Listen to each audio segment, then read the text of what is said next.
In this lesson, we're going to look at an armbar drill, and it's an advanced and very, very good armbar drill for a couple of reasons.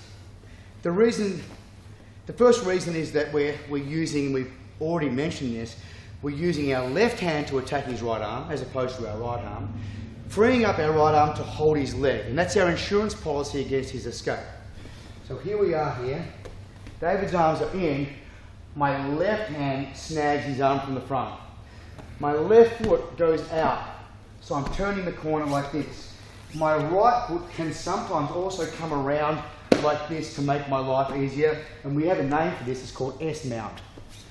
So, slide round, my left foot comes out, making a space that my butt's going to fall into. As I fall into that space, I grab his leg. At that point, it's a race. It's a race between me trying to get my foot over David's head and David sitting up. And even if he sits right up all the way, he still can't go any further because I have his leg.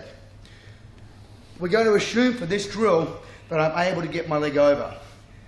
But for one reason or another, my armbar's a little loose. He's been able to suck his elbow out. So what do? I don't just want to, I could, and certainly the most common reaction is I accept that and I go to guard. But what we want to do here is work recovery. One way to recover from that armbar is, because I've got his leg, I know he can't go on top yet. I cut down hard with my right leg, get up on my right elbow. Left leg, like a round kick, goes high up into the sky up here, allowing me to go to the other side, as opposed to the guard. I walk backwards, sitting on his arm with my hip, my right elbow walking backwards until my elbow hits his head, creating a big space here. My left foot comes over and comes as high as it can come. From here, rather than go to a normal mount, I'm going knee to the ground, other foot around, foot goes away to make space, right hand's coming back, grabbing his leg. We're already there, leg comes over. He sucks his elbow out, take my leg back off, all my weight on the right leg, high round kick, sliding across, not to side control, but to a low switch face side control, facing his hips. Elbows in tight, hip, arm, mount high. As we turn the corner, we're already going for the arm and the leg.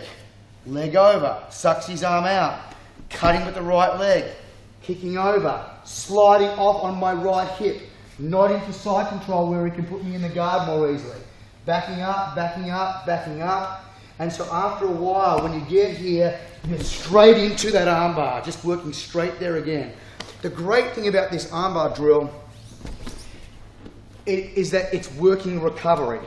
And that's something a lot of people don't. They'll work a technique, they'll work an armbar or figure four, but they won't work recovery, because to work recovery, you've got to first admit that you're failing. You've got to admit that the technique hasn't worked.